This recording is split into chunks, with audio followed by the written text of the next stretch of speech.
días, bienvenidos a Sentido Existencial. Los saluda Bogi Bojorques. Gracias por estar nuevamente con nosotros. Los invito a que intentemos vivir la vida en estos tiempos de incertidumbre desde la posición de responsabilidad, donde podamos responder a la vida con nuestros mejores recursos, actitud y posibilidades. El día de hoy tenemos a otro grande de la logoterapia, a quien agradecemos y damos la bienvenida, y a quien Armonía Lizárraga nos presentará a continuación. Gracias y bienvenidos. Gracias, Bogi. Nuestro invitado de hoy es el doctor Alberto Araica, médico, teólogo y psicoterapeuta con diplomado en logoterapia y análisis existencial. Él también es investigador y escritor. Hoy Alberto nos va a hablar del tema Abrazando la incertidumbre desde el espíritu desafiante. Gracias, Alberto. Qué gusto y honor contar con tu presencia hoy en el foro. Adelante. No, el gusto es mío. Es un honor para mí estar aquí. No soy ningún grande de la logoterapia. Soy un aprendiz caminante, diría yo, ¿no? De la logoterapia, como todos y todas los que estamos aquí.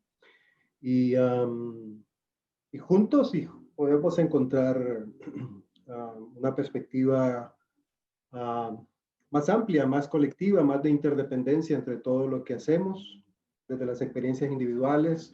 Y creo que esta es una experiencia, sentido existencial, es una experiencia nueva, una experiencia y un espacio que crea esa oportunidad compartida para enriquecer, ¿no?, el espíritu común, el espíritu monantrópico, el bien común, diría Víctor Franklin.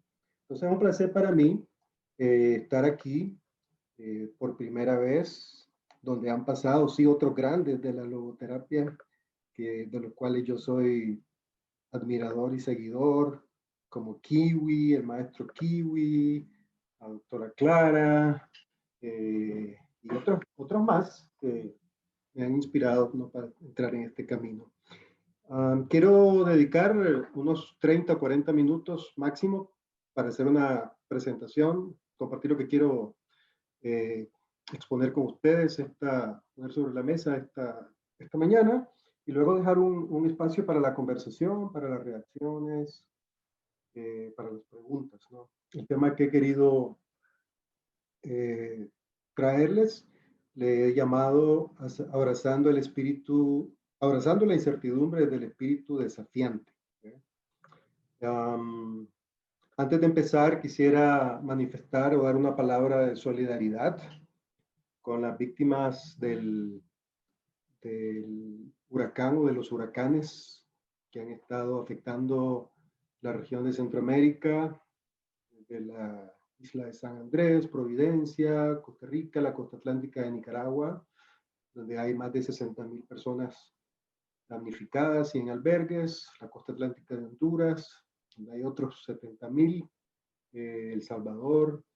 Este es el segundo huracán, después del ETA, ahora golpeó el Iota, y aparentemente se está formando otro que se llama Kappa.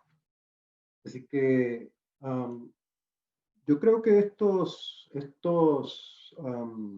estas situaciones de alguna manera nos invitan no solo a la solidaridad, a la empatía, sino a la reflexión, ¿no? Y una de las reflexiones que se añaden a las reflexiones que ya se han hecho en relación a la pandemia del coronavirus es qué es lo que está pasando, ¿no?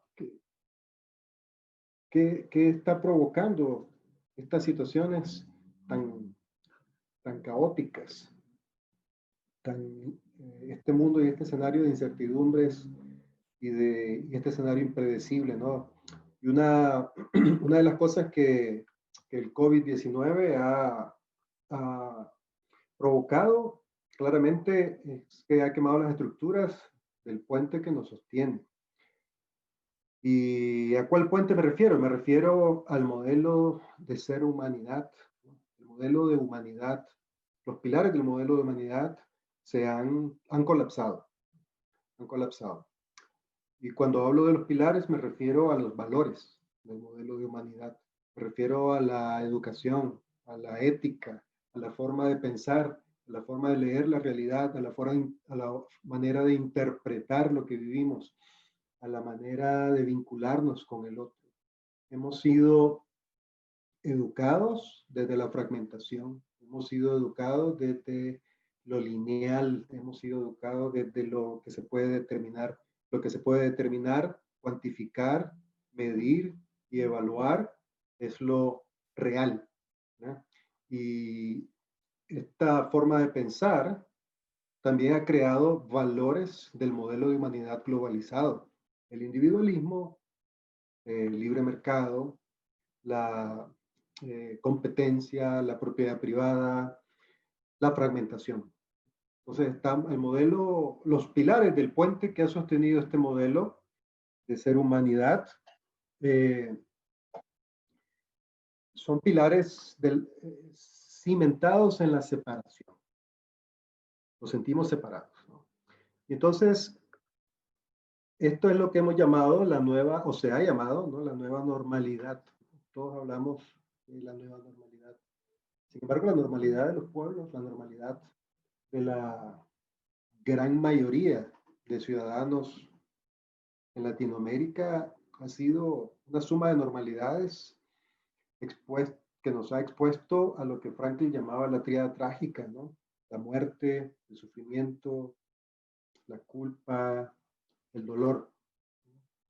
Y esto no sucede porque los pobres y los vulnerables sean mal portados o sean pecadores, ¿no? Sucede porque las relaciones de poder establecidas por un modelo de humanidad agotado, ¿no?, y cimentado en valores de exclusión y de fragmentación y de separación, han colapsado. Y lo que estamos viviendo, creo yo, y lo dicen varios expertos como el doctor Bruce Lipton, que ha estudiado mucho la epigenética y la biosfera, pues lo que está sucediendo es que nos hemos concebido al margen. O sea, la separación no es solamente entre seres humanos, la separación es también con la creación. La separación y la ruptura es con la existencia, con la realidad. Y eso se complica no solo por la educación occidental en la que hemos sido formados es una educación de distancia, de desconexión, de separación. De tal forma que estos valores han constituido en nosotros patrones rígidos de pensamiento, ¿no?, patrones rígidos de comportamiento. Entonces, el desarrollo de la humanidad ha llegado a un punto que es una meseta, y al llegar a esa meseta ya no hay más desarrollo porque se ha vuelto rígido. El desarrollo emocional, cognitivo, racional, reflexivo y espiritual se ha rigidizado, ¿ya? Y todo lo rígido se fractura. Y este modelo y esta forma de pensar ha creado un paradigma, ¿no? Un paradigma es la conexión, ¿no?, la intrincación, es la palabra que estaba buscando, la intrincación de formas de leer la vida, de formas de pensar, de forma de experimentar e interpretar lo que experimentamos desde un lente de fragmentación y separación. Entonces, destruimos la creación, despalamos, cortamos los árboles, quemamos las tierras, tiramos la basura a los ríos, nos separamos no solo de nosotros mismos, ¿no?, como humanos, sino que nos separamos de la creación porque nos concebimos separados de la creación.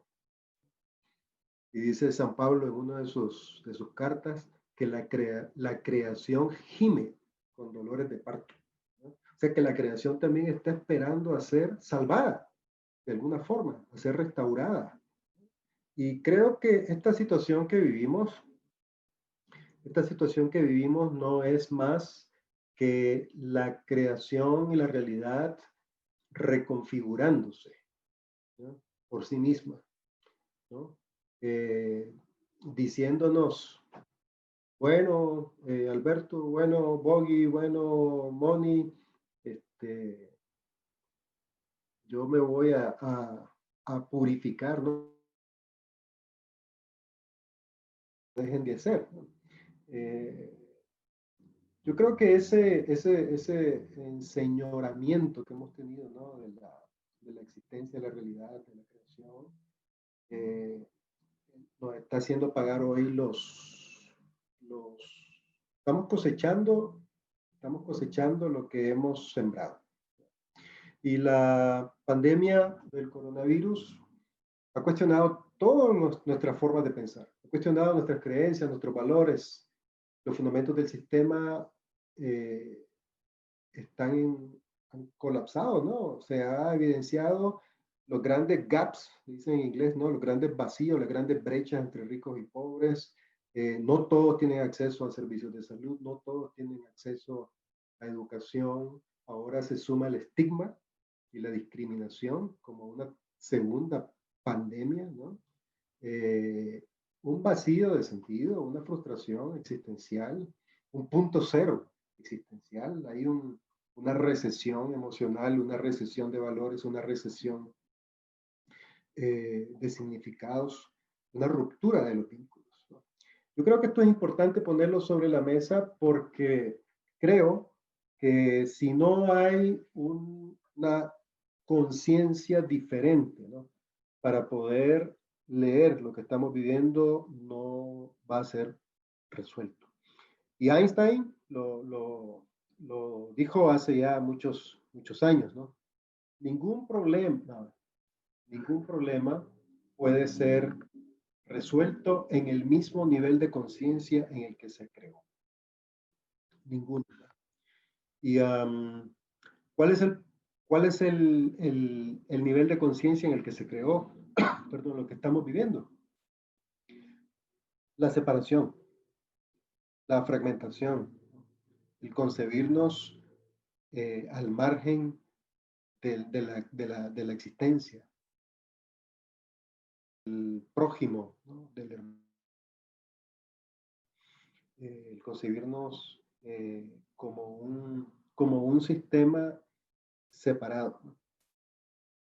Decía Teilhard de Chardin de que somos, él le llamaba noósfera, la biosfera, ¿no? Le llamaba noósfera, la noósfera tiene conciencia y nosotros somos parte de esa conciencia, pero al sentirnos y al percibirnos separados de esa conciencia global, no somos deberíamos ser un sistema vivo con la noósfera, pero no lo somos.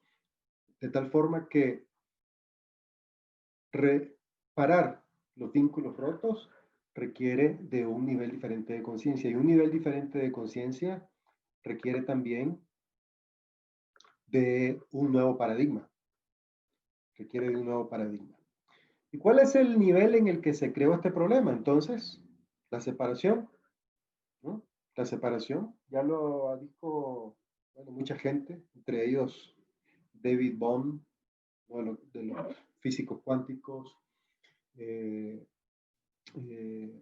mencionó varias veces, que al concebirnos separados, entonces nos enfrascamos en grupos, en familias, en profesiones, en banderas, en bordes, en muros, levantamos fronteras, el otro es el enemigo. Entonces, la fragmentación y la separación social, separación económica, la separación emocional, crea también es una separación espiritual con la vida, con el universo, ¿no?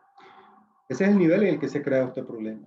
¿Y cuál es el nivel de conciencia que se requiere para trascenderlo? Requerimos elevar la conciencia para reparar esos vínculos rotos, para trascender la separación, para trascender la percepción, la ilusión de estar separados.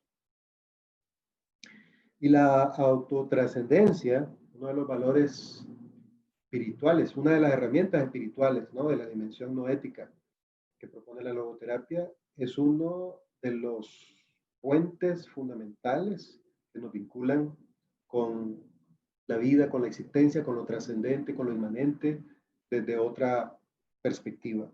Esta pandemia nos da la oportunidad de empezar entonces a cuestionar el modelo agotado de ser humano, o el modelo humanístico que se ha agotado, y empezar a resignificar ese modelo, a revitalizarlo desde el espíritu humano, ¿no?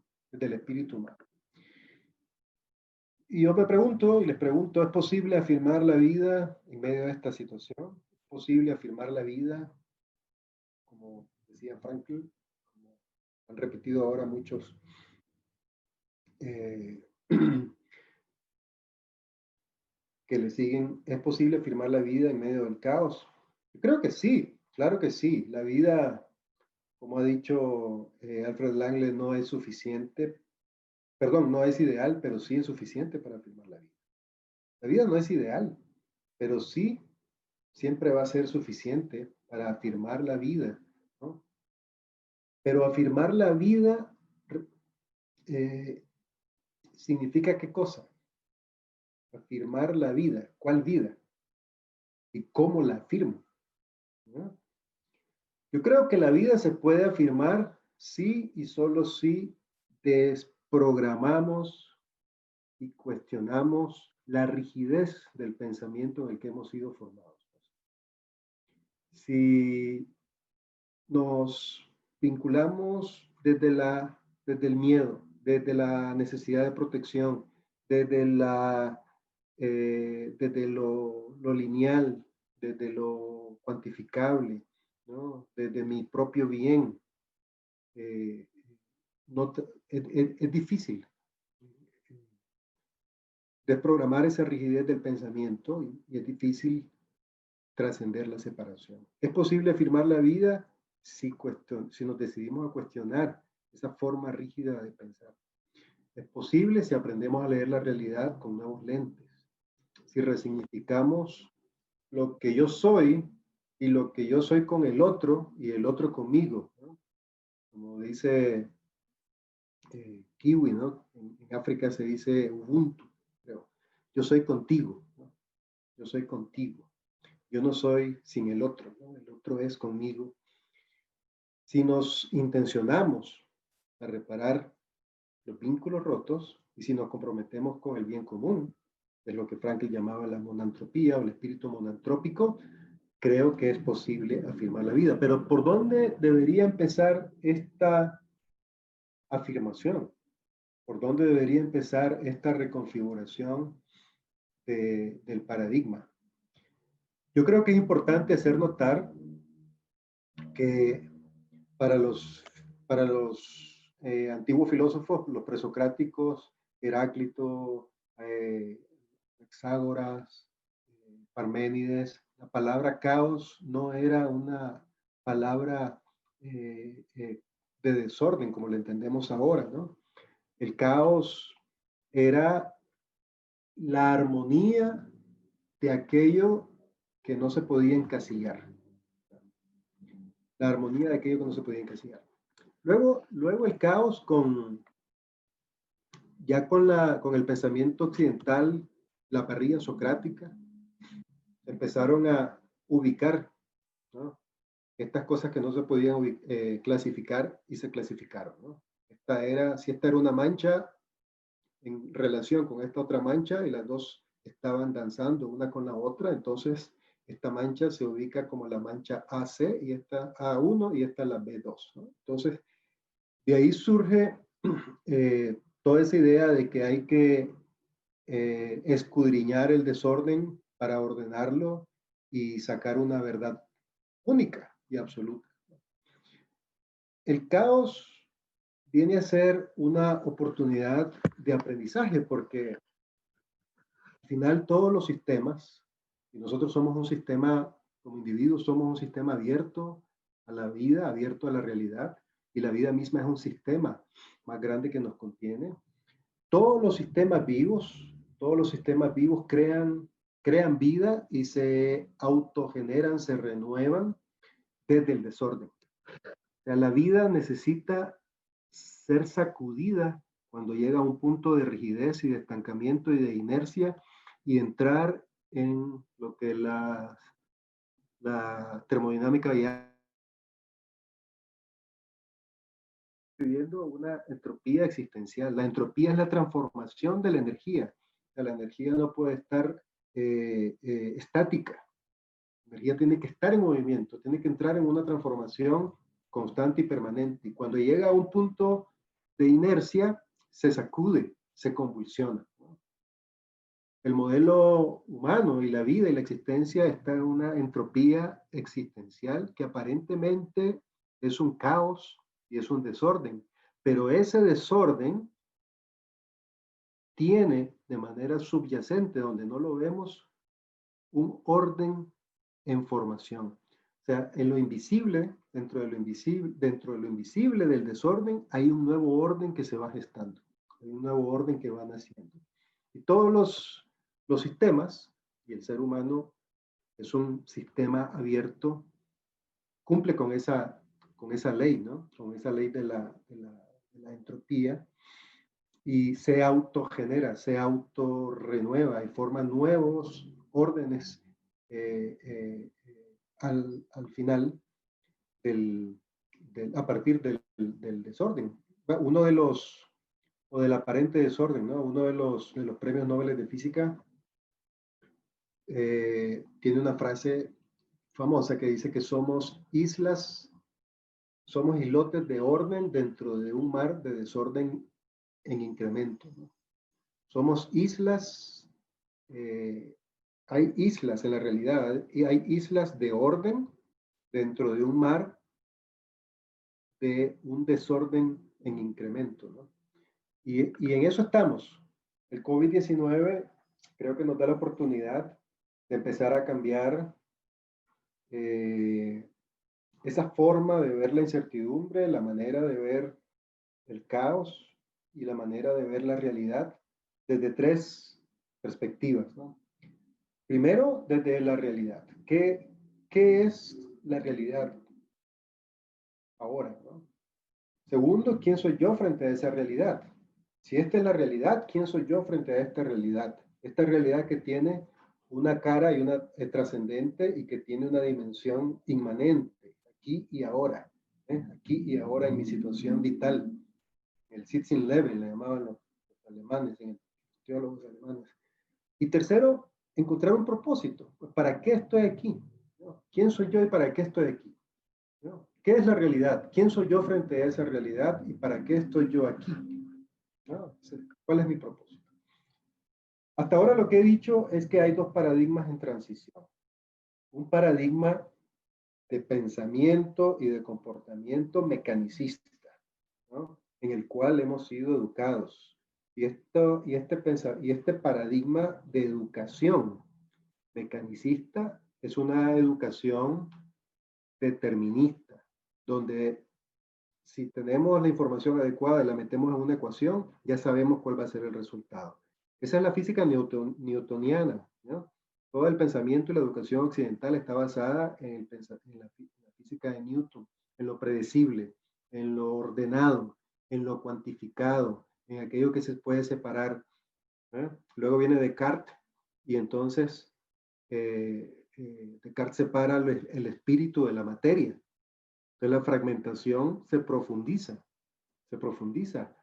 Las partes, el todo puede ser descompuesto en partes para identificar la verdad, para identificar el problema, ¿no? Entonces hemos perdido la perspectiva sistémica, hemos perdido la perspectiva de la interdependencia y hemos acentuado en nuestra forma de pensar el dualismo. El dualismo o el materialismo dualista, ¿no? Aquí está el alto, bajo, derecha, izquierda, femenino, masculino, frío, caliente, negro, blanco, amor, odio, guerra, paz, esperanza, desesperanza. Decía Heráclito que los opuestos no son contradictorios, los opuestos son complementarios. porque ambos tienen un mismo origen. Ambos tienen un mismo origen, pero uno reprime al otro en dependencia de la situación y del contexto en el que se expresa. La paz contiene la semilla de la guerra contiene la semilla de la paz, el amor contiene el odio y el odio contiene el amor. Pero como la vida es ondulante, ¿no? Y se mueve de un extremo a otro, entonces cuando yo me muevo al extremo del amor, contengo aquí en mí mismo el odio y el rechazo. Cuando me muevo al extremo del odio, contengo en mí mismo la semilla y la capacidad del amor y la reconciliación. Si estoy vinculado, también contengo el potencial de desvincularme. Y si estoy desvinculado y separado, también contengo el potencial de vincularme otra vez. Entonces, este paradigma newtoniano está abrazando una nueva forma de ver la vida, desde la aleatoriedad, desde lo aparentemente caótico, desde lo no determinista, desde lo impredecible. Y esta forma de ver la vida y la existencia principalmente nos hace reconocer que somos interdependientes, que estamos interconectados, que no estamos separados, ¿no? La teoría del caos ha demostrado eso por muchos años, ¿no? Ya, desde los años 60, 50, 60. No sé si ustedes han escuchado hablar del aleteo de la mariposa, ¿no? Por ejemplo, una mariposa que mueve sus alas en Japón puede producir un huracán en Estados Unidos o en México, ¿no? Hay una forma diferente de leer la realidad. Hasta ahora nos hemos entendido a partir de conceptos, a partir de bloques, a partir de definiciones y categorías, ¿no? Yo soy psicoterapeuta, logoterapeuta, no me meto con Jung, no me meto con Adler, no me meto con Freud, no me meto con Bogie, no me meto con Moni, no me meto... Este es mi límite, ¿no? Este es mi límite. Yo soy ingeniero, yo soy médico, yo soy teólogo, yo soy pastor, yo soy cura, yo soy enfermera, yo soy político, no tengo nada que ver con el otro. Esas etiquetas, ¿no? Han creado no solo un límite en nuestra forma de interactuar, han debilitado la sinergia en el pensamiento y en el desarrollo humano. Y entonces, como dice Amit Goswami, un físico cuántico, esta rigidez nos alinea solamente con lo que él llama el dolcer, ese es el determinismo, lo que es objetivo, lo que es lineal, lo que es cuantificable, con el reduccionismo, ¿verdad? Hay un libro de Amit Goswami que es muy bueno, se llama El sentido de una integración cuántica. Es un físico.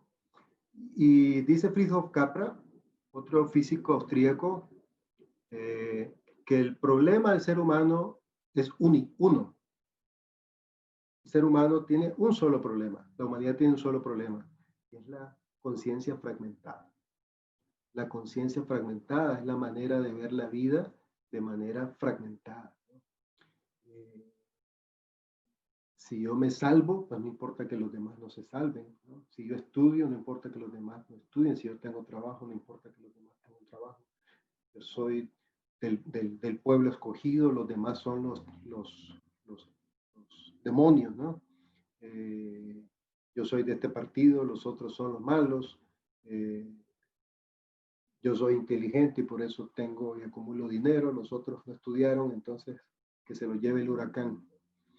Las separaciones crean distancia, las distancias crean violencia, y la violencia crea guerra, deshumanización.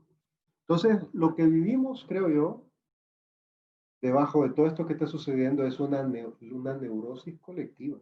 Y lo dijo Frankl muchas veces, ¿no? El ser humano, el modelo de humanidad, vive una neurosis existencial, una neurosis espiritual, una neurosis colectiva. Y esta situación lo devela, ¿no? Y lo pone sobre la mesa. ¿Hay otra manera de ver la vida, de entender la realidad, de entender la existencia? Sí, claro. ¿Cuál es? La no separación. Y si uno profundiza, ¿no? Y estudia seriamente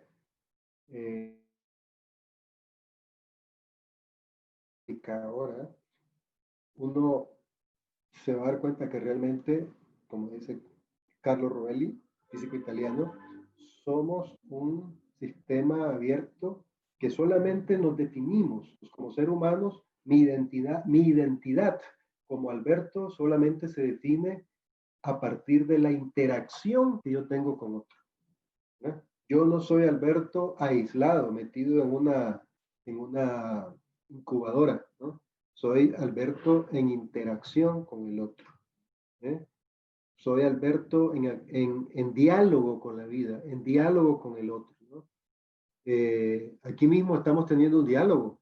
Al terminar este diálogo con ustedes, ni ustedes van a ser las mismas o los mismos, ni yo voy a ser el mismo después, porque ustedes se llevan la información de lo que aquí se dice y yo me llevo la información de lo que ustedes digan. ¿Eh? Entonces, el diálogo, dice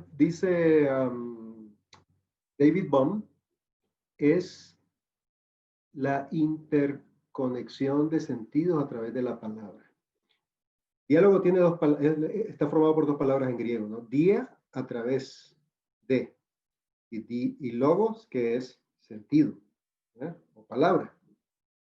Entonces, el diálogo es la interconexión de sentido entre dos personas a través de la palabra. ¿Eh? Entonces, ese diálogo que estamos teniendo reconfigura y revitaliza, ¿no? Lo que yo soy, la percepción de mi identidad a partir de la información que queda en mí. Información que queda en mí.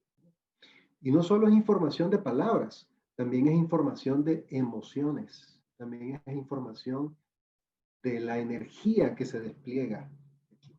Fíjense ustedes que si uno conoce a alguien, inmediatamente uno entra a un cuarto, está una persona ahí, uno puede sentir dos cosas, o conexión inmediata con esa persona o rechazo. No sé si han vivido eso ustedes, ¿no?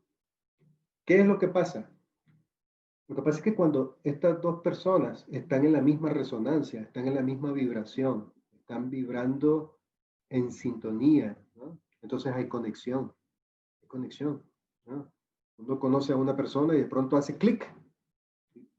Ustedes han escuchado esa frase que dice, es que hicimos clic desde el inicio, ¿no? Se refiere a eso, ¿no? Yo creo que es fácil hacer clic con las muchachas de sentido existencial, ¿no? Es clic porque estamos en la misma vibración, en la misma resonancia. Pero en otros casos no. Por más que uno habla con una persona, por más que uno siente que está estrellándose contra un muro. ¿Qué pasa ahí? Dice Lipton, el doctor Bruce Lipton, esto es como dos piedras que se sueltan y caen a un río, ¿no? Se sueltan a la vez y caen al río a la vez. Al golpear el río, forman, ¿cómo se llaman esos círculos alrededor del río? Alrededor de la piedra, ondas, ¿no? Forman unas ondas. Y las ondas de esta piedra de la derecha con las ondas de la piedra de la izquierda que cayeron de manera sintonizada, se cruzan y hacen sinergia. Eso él le llama interfase constructiva. Pero cuando una piedra se suelta primero y la otra después, y caen al río en diferentes tiempos y con diferentes fuerzas, con diferente vibración, forman un patrón energético que hace que las ondas se cancelen. Eso se llama deconstrucción, interfase deconstructiva. Eso pasa. Nosotros como individuos somos, tenemos una vibración, tenemos una vibración. El ser humano está constituido Los 50 trillones de células. Y cada célula tiene un voltaje de 1.4 voltios. 1.4 voltios. Multipliquen eso. Somos 700 trillones de voltios de energía andante. 700 trillones de voltios de energía cada uno, por no sé cuántas personas están conectadas aquí. Calculen eso, cuántos trillones de energía somos en este momento. O sea, lo que quiero enfatizar es que no simplemente somos una cara, ¿no? Un nombre o un rostro, sino que somos una telaraña energética. Y esa telaraña energética es la base para poder reparar los vínculos rotos del modelo de humanidad en el que hemos crecido. Y la empatía, de la que voy a hablar después, es el ingrediente principal para poder movilizar los recursos de autotrascendencia, autodistanciamiento y autotrascendencia del ser humano para conectarse con el otro e ir más allá de sus propios límites. Somos interacción. La realidad es interacción. No existimos al margen del otro. Y si hay algo que recordar de todo lo que voy a decir aquí durante esta hora, es esta frase. No existimos al margen del otro. ¿No? Que se les olvide todo lo demás, ¿no? Pero que no se les olvide esto. No existimos al margen del otro. Cuando yo entro en interacción con el otro, entonces yo me borro. Yo me borro porque asumo la identidad y la energía del otro. Y el otro asume la mía, ¿no? Yo me borro para ser el otro. Y eso es lo que Jean-Jacques Dubois, profesor de psicoantropología, llama el borrarse, la intrincación, ¿no? Le llama intrincación somática. Es el hecho de fusionarme con el otro y para borrarme en el otro. Entonces mi identidad previo al encuentro, mi identidad previo al diálogo, mi identidad previo al Facebook Live que tenemos ahora, si está movido por esa resonancia empática, me transforma y transforma al otro que está en la misma sintonía y que cae al río en la misma, desde la misma altura y con la misma intensidad. Voy un poco más rápido. Amigo Kiwi ha hablado en el pasado sobre el famoso holón, ¿no? El holón viene de una palabra que sea, dos palabras, ¿no? Hol es totalidad, on partícula. Entonces se refiere a las partículas de cualquier sistema que forman un todo. Forman un todo. Nosotros somos un holón. Y como esta es una palabra rara y extraña, que es difícil percibir en su significado, encontré este equivalente que sí se conoce mejor, que es el cardumen. El cardumen, ustedes han visto esa manada de aves que vuelan por el cielo haciendo esas formas y esas piruetas y esas acrobacias a la vez, a la vez, como esa figura que está ahí arriba, ¿no? O esos peces debajo del agua que también forman un cono, forman círculos, forman triángulos y se mueven todos a la vez, en grupo, ¿no? De manera sincronizada. ¿Qué pasa ahí? Están conectados energéticamente a través de un patrón de flujo de energía en el que la distancia entre ellos se borra y se vuelven indivisibles. Se vuelven uno solo. Se vuelven un holón. Un holón. Y en ese sentido, las partes contienen la información de todo el grupo, de todo el cardumen. Cada pescadito, cada ave contiene la información de todo el cardumen. No tienen ni que pensar, simplemente son llevados.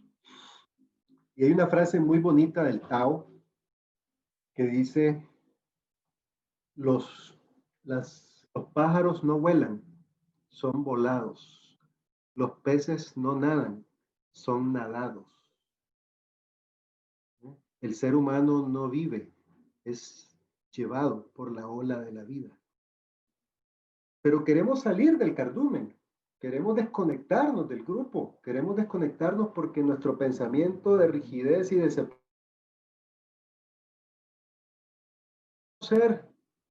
igual que aquel que piensa diferente de mí.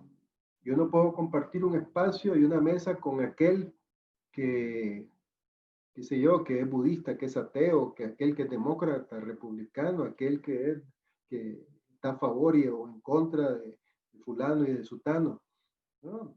Por las diferencias de color, o por las diferencias ideológicas, o por las diferencias religiosas, las diferencias económicas. Revitalizar el espíritu humano y afirmar la vida requiere de una mentalidad de cardumen, ¿verdad? En el que o nos salvamos todos siendo humanos, o nos perdemos todos siendo cristiano, ateo, musulmán, agnóstico, agnóstico, lo que sea. El cardumen. Y esta es la propuesta que hizo, o que nació de este señor, Arthur Koestler, ¿no? Sobre los holones. La propuesta de que el ser humano es un holón y que en cada ser humano está la información de la totalidad de la vida. Esto ya lo había dicho antes un gran filósofo del siglo XVI, que yo admiro mucho, Baruch Spinoza. Spinoza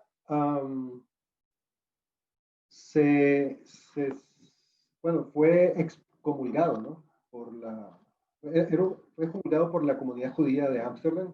Él era hijo de padres portugueses judíos, pero que emigraron a Ámsterdam en el siglo XVII, ¿no? Fue contemporáneo de Rembrandt, estuvo entre Descartes y Leibniz, y estaba Spinoza, y fue excomulgado por la comunidad judía precisamente porque Spinoza concebía un Dios diferente al del judeocristianismo. La principal diferencia entre la propuesta de Spinoza y el judeocristianismo es que para el judeocristianismo Dios es el creador del mundo, pero totalmente separado del mundo, ¿no? Dios es el totalmente otro, ¿no? Que ha creado el mundo, pero el mundo fuera de él. El mundo fuera de él. Y la visión judeocristiana, pues es la visión de un Dios antropomórfico, ¿no? Es la visión de un Dios que es afectado por el comportamiento humano, ¿no?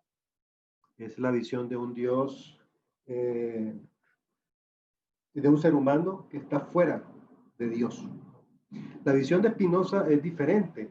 La visión de Spinoza es que el mundo y la creación es interno a Dios.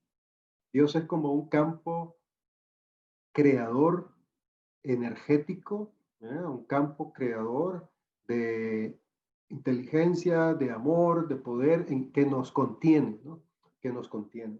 Entonces el ser humano es como las células del cuerpo. Cada célula contiene el ADN, en su ADN, la información de todo el cuerpo. Y el cuerpo es como, ¿no?, la sinfonía cósmica que contiene toda la realidad. Y la realidad de la existencia del universo también nos contiene. O sea, no somos individuos separados del universo. Estamos contenidos en el universo y estamos contenidos en Dios. Por eso dice el Génesis, somos creados a su imagen y a su semejanza. No se refiere a la cara, se refiere a toda esa dimensión y potencial emocional, espiritual, cognitivo y de resonancia empática desde la cual podemos conectarnos con el otro. Si nosotros no compartiéramos esos atributos, ¿no?, de lo divino, sería imposible que pudiéramos conectarnos desde ese espíritu empático, ¿no? Y dice Spinoza que somos una mente, ¿no? O Neil Grossman, un filósofo teólogo, leyendo a Spinoza, dice que somos una mente contenida en la mente de Dios, ¿no? Contenido en eso que se llama el misterio inefable. Todo está contenido en esa sustancia, ¿no? No se le llama la sustancia. Y probablemente San Pablo, cuando llegó a Atenas, de eso es que estaba hablando, ¿no?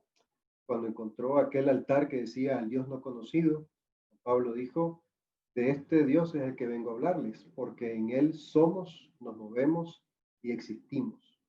En eso que ustedes no conocen, en eso que ustedes no pueden nombrar, perdón, en ese misterio inefable, en eso incomprensible, en eso nosotros nos movemos, en eso nosotros existimos, nos conectamos y en eso nosotros somos. ¿Eh? No está hablando, fíjense, en singular, está hablando en plural, ¿no? Está hablando en plural. Estamos contenidos en ese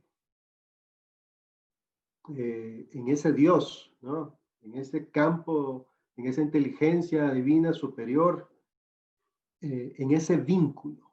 Y para mí eso es importante porque bueno, me voy a apurar porque ya se me está acabando el tiempo.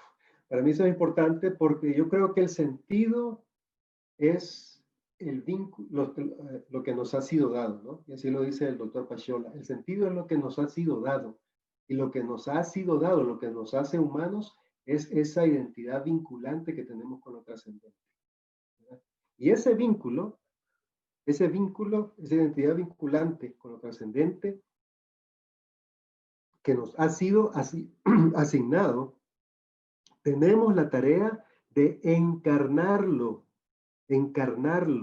¿no? Con el otro, en una situación concreta, en una situación específica. ¿Cómo encarnamos el sentido en el contexto del COVID-19? ¿Cómo? A través de una actitud autotrascendente, yendo más allá de mis propios límites.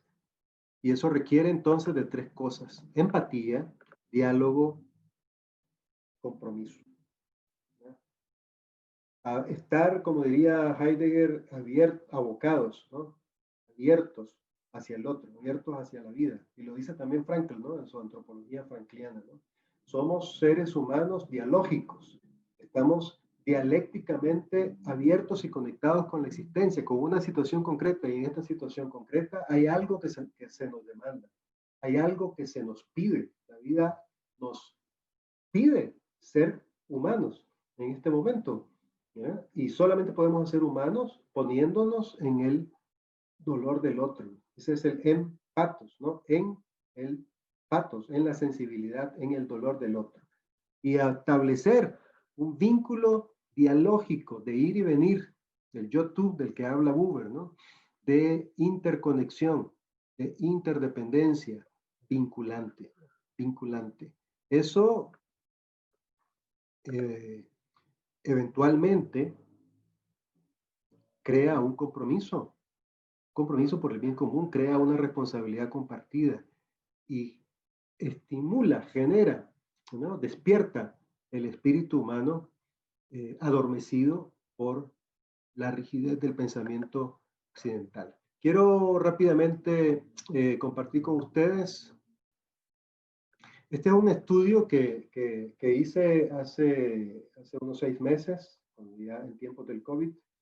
Hicimos con el CECIDE de Puebla, el Centro para Investigación Humana y del Sentido.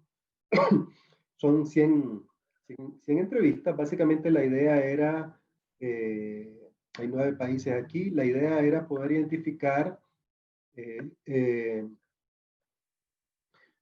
cuál era la percepción de los entrevistados en este contexto de confinamiento sobre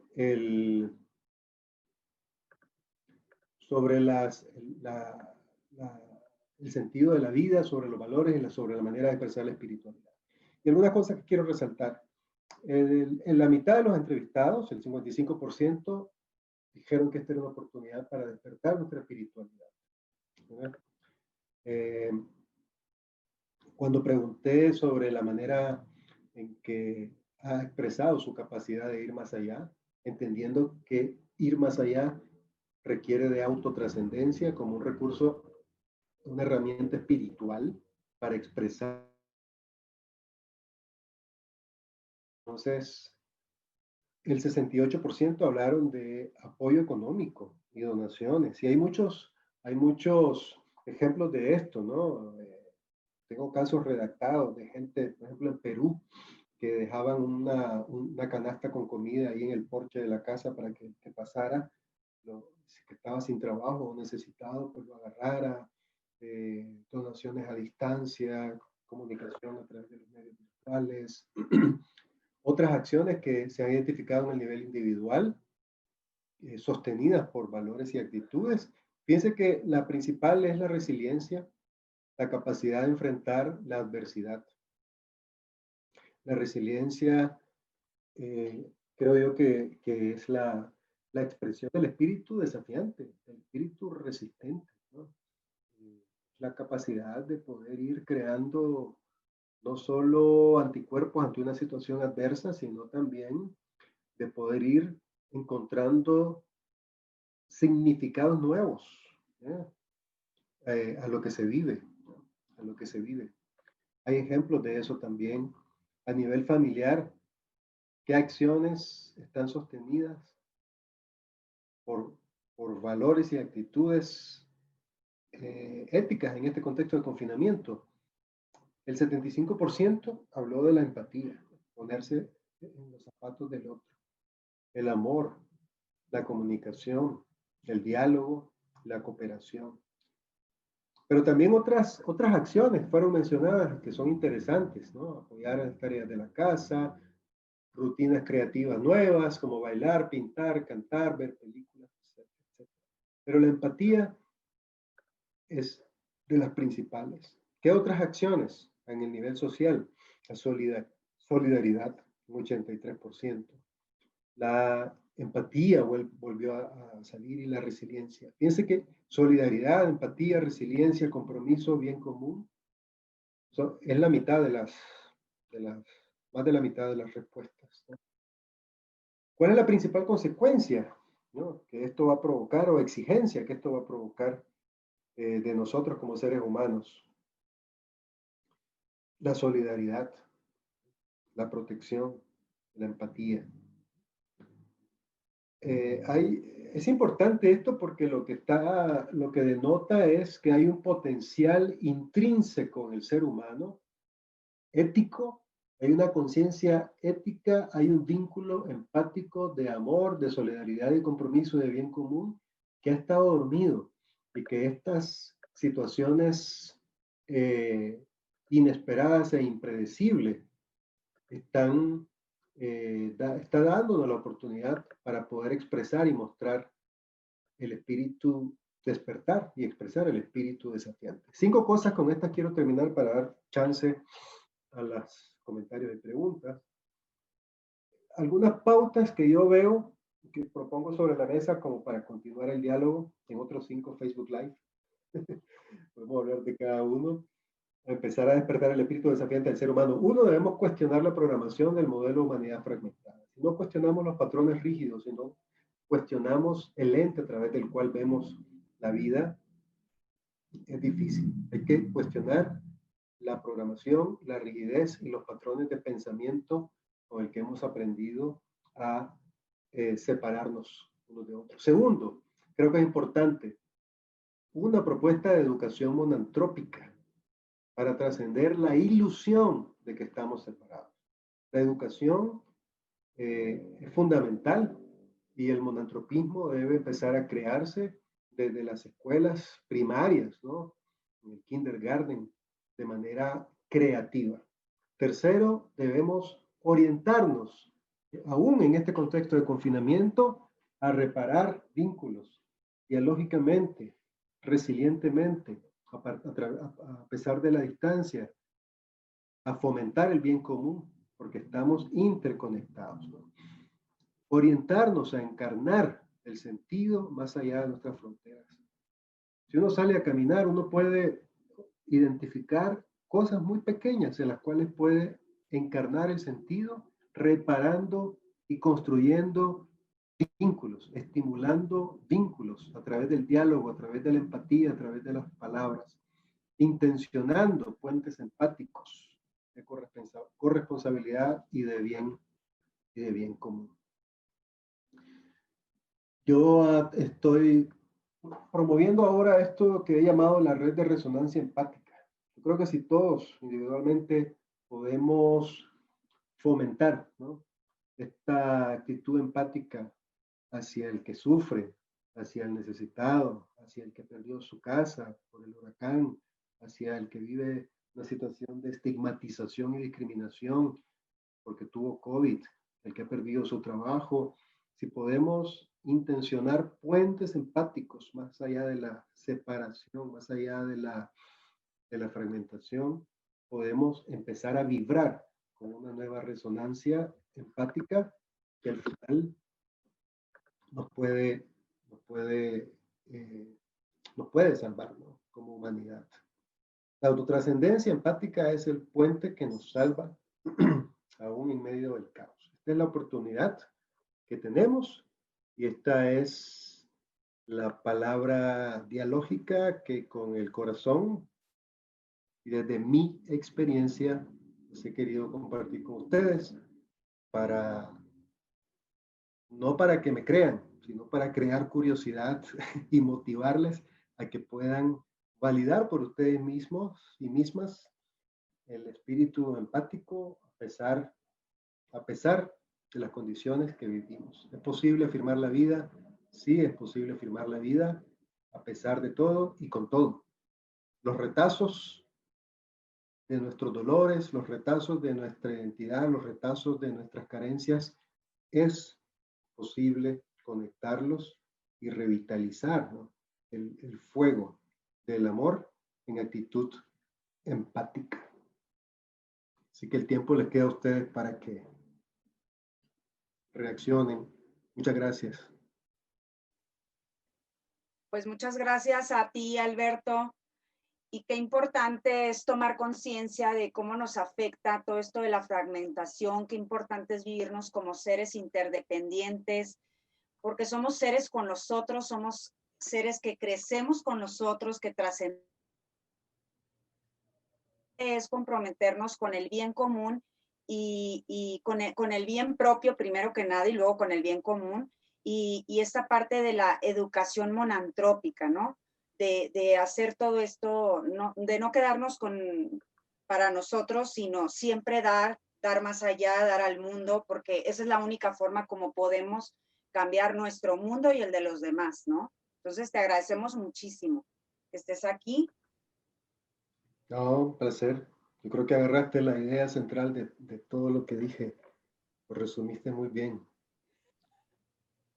Sí, la verdad es que los vínculos nos conectan a la vida. Yo creo que eso es una cosa muy central para todos nosotros y tenemos que rescatarnos para rescatar el mundo.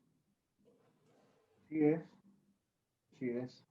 Yo no sé si hay preguntas o comentarios de la gente. Es lo que iba a decirte. Jackie, te activo el micrófono porque tiene ahí una pregunta o comentario. Ahí está, Jackie. Gracias, Armonía. Hola, Alberto, y hola con todos y con todas desde Lima. Hola, Jackie. El tema súper interesante. Y me deja, digamos, como resonando un poco entre tus pautas, ¿no? Tu propuesta 1 y tu propuesta, en realidad todas, ¿no? Porque el COVID y la pandemia nos llevó a un estado de pausa, a un estado de quietud, ¿no? Que nosotros incluso no sabíamos, una incertidumbre en la cual no sabíamos cómo actuar y cómo poder salir de esta pausa impuesta de una manera obligatoria. Sin embargo, esta pausa en muchos lugares, ¿no? Incluyendo mi país, ha Mm. despertado de una manera violenta, ¿no? Tenemos el caso de Estados Unidos, el caso del mismo Perú, ¿no? Entonces, esta justamente humanidad de la cual tú nos nombras, ¿no? Esta reparación de vínculos, cómo poder lograr que esta pausa, donde hubo muchos momentos para poder sanar, para poder reflexionar, para poder trabajar, se rompa. Cómo poder lograr que no sea más fuerte, ¿no? Lo de afuera a cada uno de nosotros.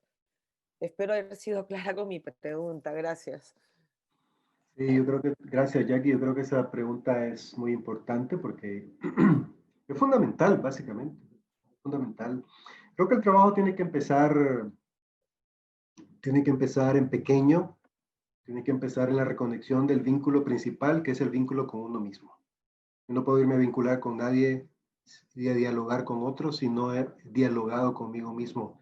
Y este es un proceso que muchas veces es doloroso, que muchas veces es difícil porque, como yo le digo a la gente que acompaño, pues a veces hay que entrar en la cueva del Minotauro, como dice Campbell, ¿no? Y ir a pelearse con el Minotauro, e ir a pelear con tus demonios, es ir al desierto como Jesús y enfrentar tus demonios. Esto no es un asunto, como me decía un paciente, no, doctor, yo no quiero que me esté diciendo que hay que arrastrarse como la larva para luego volar y echar alas de colores como la mariposa. No, yo no quiero eso, quiero que me dé una ecuación, ¿no? Quiero que me diga cuál es la fórmula para encontrar el sentido. Realmente, eh, yo creo que en sintonía con lo que he explicado, si yo no abrazo mi propio caos, no puedo dejar de criticar el caos de afuera. El caos de afuera es un reflejo de mi caos interior y mientras yo no abrace mi propio caos, no puedo purificarlo. San Juan de la Cruz hablaba de purificar el ego, no de destruirlo, de purificarlo. Yo creo que hay que buscar dentro aquello que queremos cambiar afuera, ¿no? No como aquel hombre que entró a la casa, se fue la luz, botó las llaves de la casa, de la luz, perdón, botó las llaves de la casa dentro de la casa sin luz. Y entonces se salió a buscar las llaves al poste donde había luz, a la calle, ¿no? Y después llegó otro y le dijo, Alberto, ¿qué estás haciendo aquí? Y él dijo, porque estoy buscando las llaves que se me cayeron. ¿Y dónde se te cayeron? Dentro de la casa. Y entonces, ¿por qué las estás buscando aquí en la calle? Es que aquí hay luz, allá afuera no hay, allá adentro no hay, ¿eh? Nosotros buscamos las llaves en el lugar equivocado. Buscamos claridad, buscamos eh, solución y respuestas, pero hacemos las preguntas eh, eh, en el lugar equivocado. Yo creo que necesitamos, Jackie, empezar a ser un poco más humildes, ser un poco más humanos, a dejar de teorizar tanto y a empezar a trabajar nuestro propio espíritu, ¿no? Yo creo que ejercicios de introspección, de autoconocimiento, son fundamentales para poder decir con claridad, esto que yo creo que soy, realmente no lo soy, es una máscara, ¿no? Es un arquetipo, es una forma de sobrevivir, pero realmente lo que soy es esto, ¿no? Lo que soy es esto con mis luces y con mis sombras. Aquí estoy, ¿no? Con mis luces y con mis sombras para conectarme con los otros y dejarme guiar, y dejarme guiar, ¿eh? Los terapeutas tenemos muchas veces el orgullo de querer ser solo mentores, ¿no?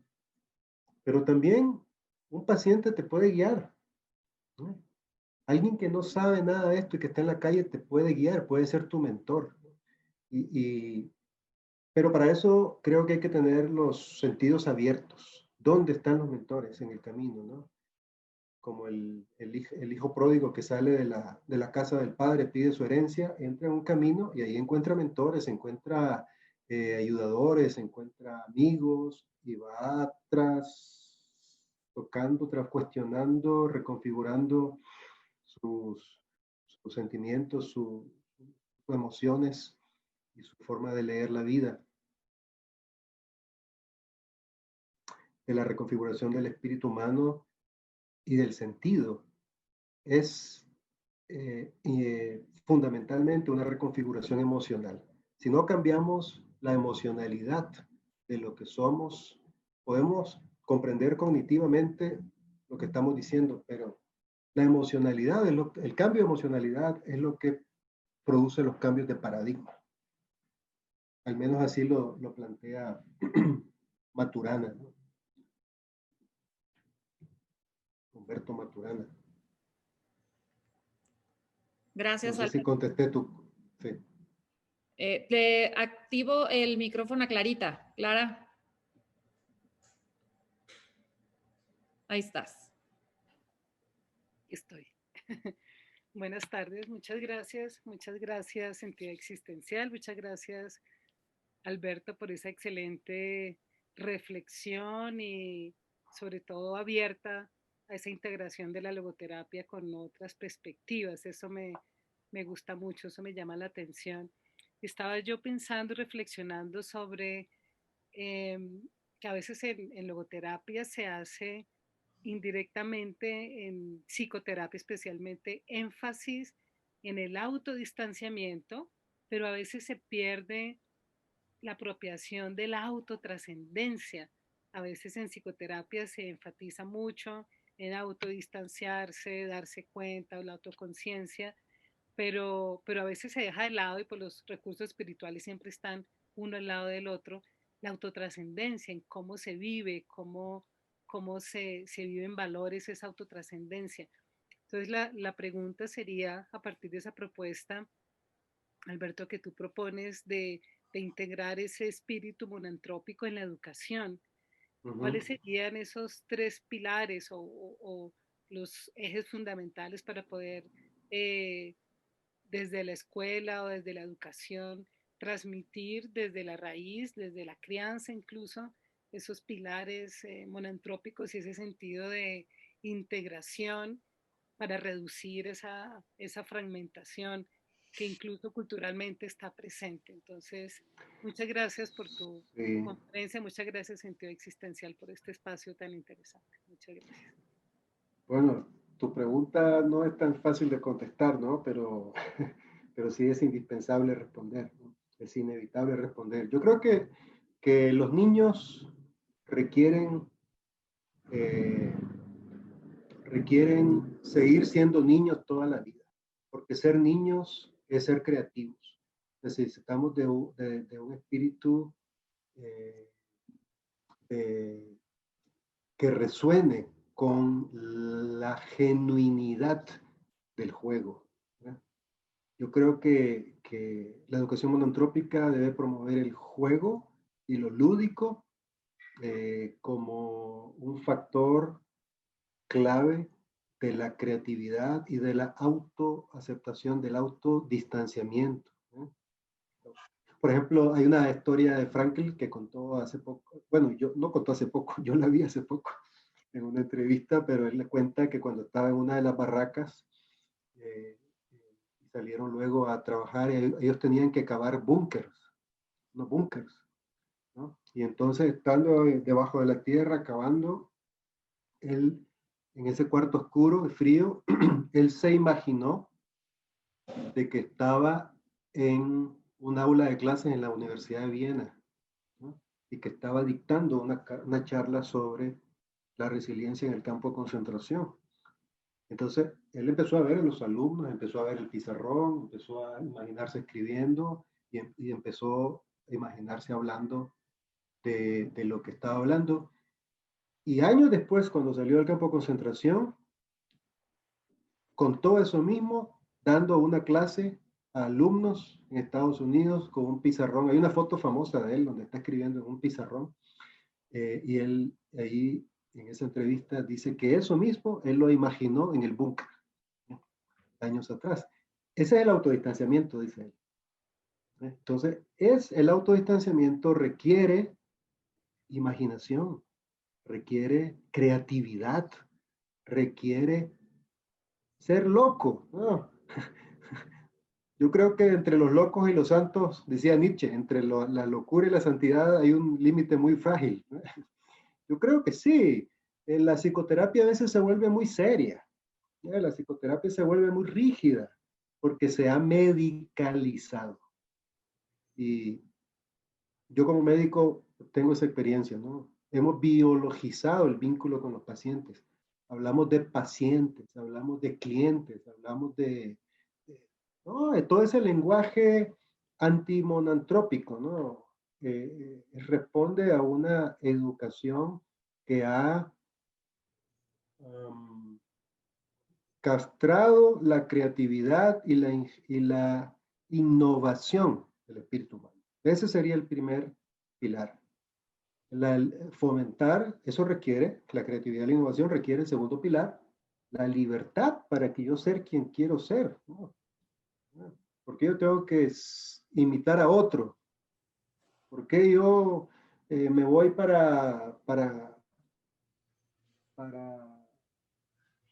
Costa Rica y empiezo a hablar como tico? Me voy para Cuba y empiezo a hablar como cubano. Me voy para México y empiezo a hablar como, órale, güey. Y me vengo a Costa Rica, pura vida. Me voy para Puerto Rico, oye, chico. Y me voy para Estados Unidos, se me olvidó el español. Entonces, ¿por qué? No, pues tenemos un ADN cultural que es parte de nuestra identidad. El niño en la educación monantrópica requiere de afirmar su identidad, ¿eh? Como un valor inalienable. Y tercero, creo que la identidad monantrópica requiere también afirmar en los niños, la educación monantrópica, la responsabilidad colectiva. La responsabilidad colectiva. Me estoy acordando de una historia del papá que llega a tocar la puerta de Jaime. Le dice, Jaime, alístese que tiene que irse a la escuela. No, papá, dice Jaime, yo no quiero ir a la escuela. ¿Y por qué no quieres ir a la escuela? Es que la escuela es aburrida. La maestra me regaña mucho y los niños me hacen bullying. Y entonces le dice el papá, bueno, te voy a dar 3 razones por las que sí tienes que ir a la escuela. Primero, porque es tu responsabilidad. Segundo, porque ya tenés 48 años. Y tercero, porque sos el decano, el director. Es una historia que me gusta mucho porque lo que nos enseña es que llegamos adultos y tenemos excusas para no asumir la responsabilidad que nos compete, porque hemos sido educados antimonotrópicamente para seguir jugando con los juguetes rotos, ¿no? En vez de asumir la responsabilidad que nos corresponde. No sé si te di alguna luz sobre tu pregunta.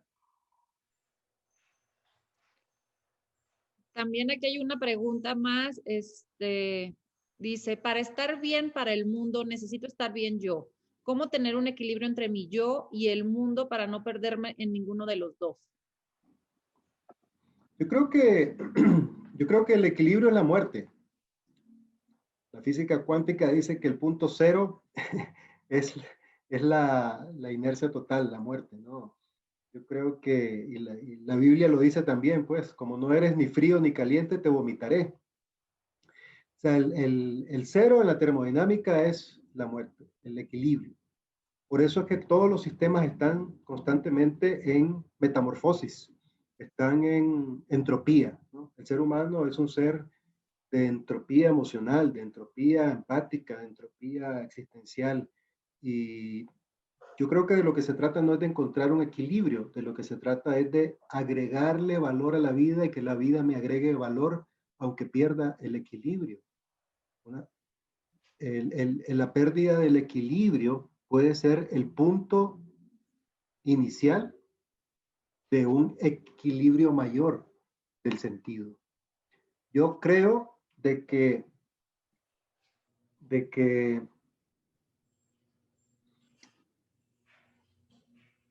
el confinamiento es el microcosmos de la utopía del modelo humano que queremos ver en el macrocosmos global de la nueva normalidad. Dentro del microcosmos del confinamiento familiar, tenemos la oportunidad de agregar valor y dejarnos agregar valor por los demás, reorientar las velas de nuestro barco, fluir con los vientos, abrazar la creatividad. Aquí podemos ahora jugar, pintar, tocar guitarra. Me compré una guitarra y aquí la tengo para hacer mis para hacer mis meditaciones musicales. Alberto, Ahora voy a hacer una meditación armónica, ¿no? oye, La vez Alberto, pasada creo que hablé de eso, ¿no? De las notas musicales. Nosotros somos como notas musicales en el pentagrama de la existencia. Entonces hay que pensar creativamente y darle lugar a la pérdida del equilibrio, aunque nos asuste. Perdón, ibas a decir algo. no, que tendremos que hacer luego una reunión, pero bohemia con guitarra. Claro, con gusto, con gusto, con gusto. Lo que pasa es que estamos muy, creo que Jackie iba a decir algo. Lo que pasa es que estamos muy alineados al orden, a lo serio, ¿no? La complejidad del pensamiento. En la sencillez también están y se encuentran las grandes verdades, ¿no? Por eso dice Jesús que de los niños es el reino de los cielos, de los sencillos. Muy bien. Aquí también hay otra pregunta. ¿Cómo andas de tiempo tú, dinos, Alberto? Ya me está dando hambre, pero puedo esperar unos ¿Unas 15 2 minutos horas? más. Va. ¿Eh? Sí, ok, a ver, aquí había uno que la dejé. Ah, ya. ¿Por dónde empezar a practicar la autotrascendencia empática? Pregunta Úrsula. ¿Por dónde? No sé si se refiere al lugar o algún ejemplo, pero eso está conectado con la pregunta anterior. Yo creo que en la casa, ¿no? Si no podemos en la familia, con la pareja, con los hijos, con el vecino, ¿cómo podemos ir a transformar ese escenario de violencia que hay afuera, ¿no? Del que hablaba Jackie? El contexto irrumpe violentamente, pero la violencia no es otra cosa más que la canalización de una energía contenida por lo que Dubois llama la subjetividad dominante, ¿no? Hay una subjetividad de pseudo valores que se ha tejido en el inconsciente étnico cultural del latinoamericano que nos ha hecho resignarnos a un modelo de relación, ¿no? De desigualdad, de inequidad, que se expresa por todo lo que ya conocemos, los femicidios, la pobreza y la marginalización del indígena, de, de la discriminación, la falta de acceso a los servicios de salud, de educación. O sea, esas son las expresiones del poder panóptico, diría Michel Foucault, y que están sostenidos por una subjetividad dominante. Esa es la ilusión. Estamos alineados con esa ilusión. ¿Por dónde empezar a expresar la autotrascendencia? En convertir lo que la respuesta que yo daba clara, ¿no? Sobre los niños. Empezar a ser responsable de mi libertad, aceptando mi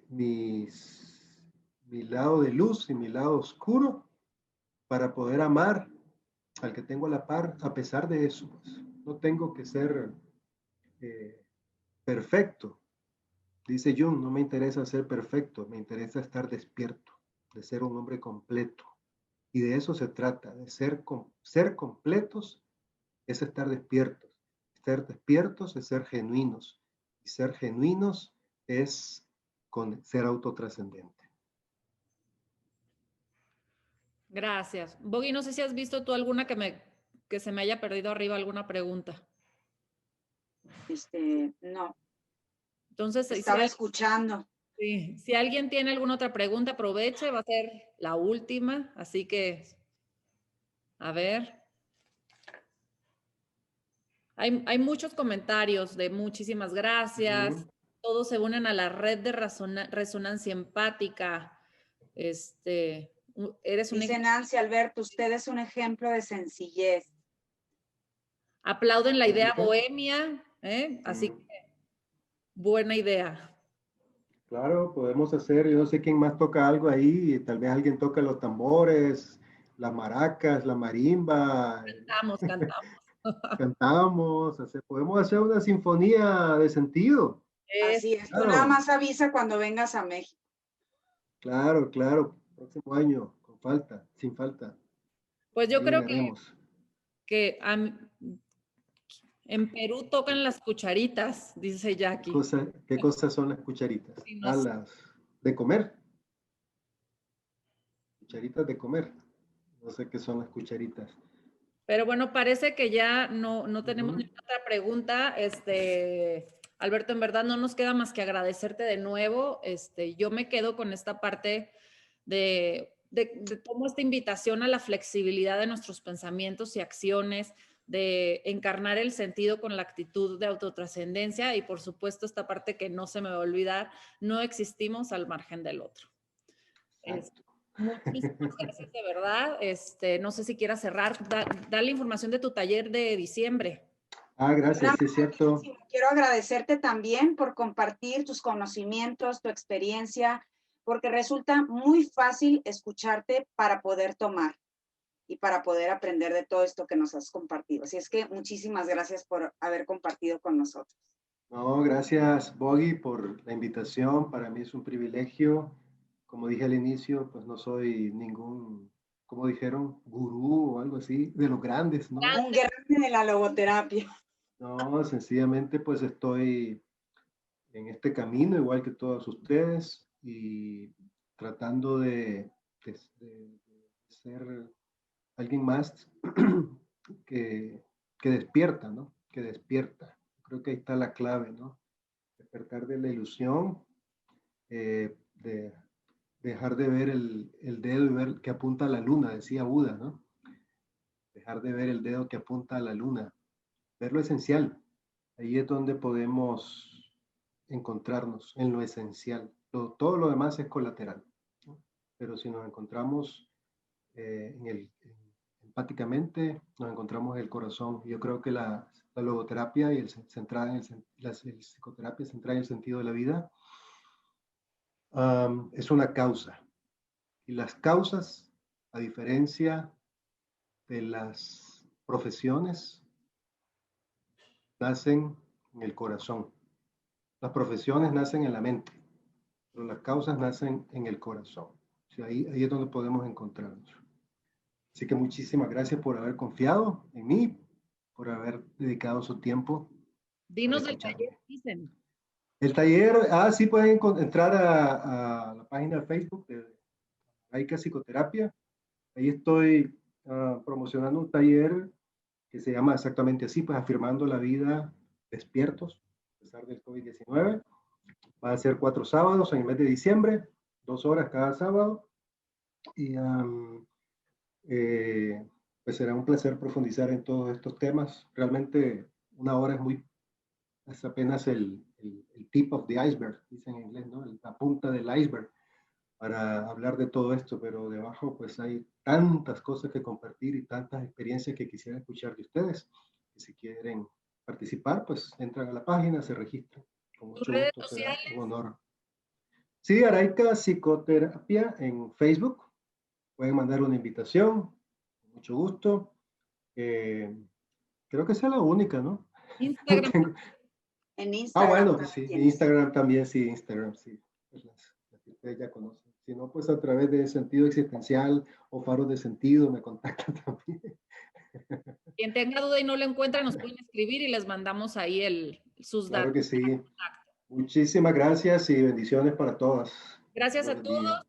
Les recuerdo, el miércoles que entra va a ser nuestra última plática, conferencia de este año. Estamos muy agradecidos con todos los que nos han seguido y con todos los expositores que han pues compartido aquí su tiempo con nosotras.